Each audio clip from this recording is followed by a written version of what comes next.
Salut les troisièmes. Aujourd'hui, je vais vous parler d'agrandissement, de réduction et de rapport entre les longueurs, les aires et les volumes.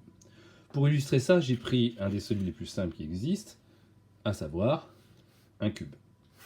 Vous avez ici un premier cube, alors je vous demande de me croire, ce cube-là mesure 1 cm d'arête. Et ce cube-ci mesure 3 cm d'arête. Est-ce que ça veut dire que ce cube est 3 fois plus grand que le premier? Eh bien, vous allez découvrir que non.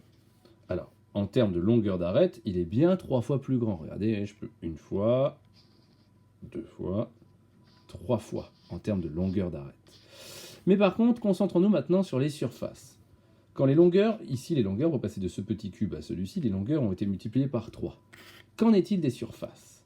Eh bien, regardez, si on se met simplement au-dessus, on va remarquer que je peux loger effectivement 3 cubes dans la longueur, mais sur la surface complète, si je peux en loger 3 par ligne,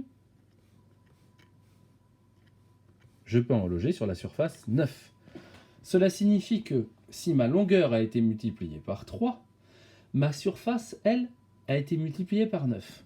Qu'en est-il de mon volume? Eh bien, on vient de voir ensemble que sur une seule surface, je peux loger 9 cubes. Mais en hauteur, je peux en loger aussi, je peux loger 3 couches différentes sur une même hauteur. D'accord? Ce qui fait que 9 sur une surface et sur une hauteur où je peux en loger 3 me donne 3 fois 9, 27.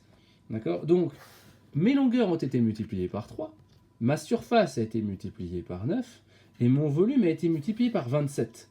D'accord? Mais quelle est la relation entre ces trois chiffres? 3, 9 et 27. Eh bien, tout simplement, 9, c'est le carré de 3. 3 au carré, ça fait 9. Et 27, c'est le cube de 3. 3 au cube fait 27. Donc l'enseignement qu'il faut tirer de cette petite démonstration, c'est que lorsque vous multipliez des longueurs par un nombre, les aires ne sont pas multipliées par ce nombre. Elles sont multipliées par ce nombre au carré. Tandis que les volumes sont multipliés par ce nombre au cube. Voilà.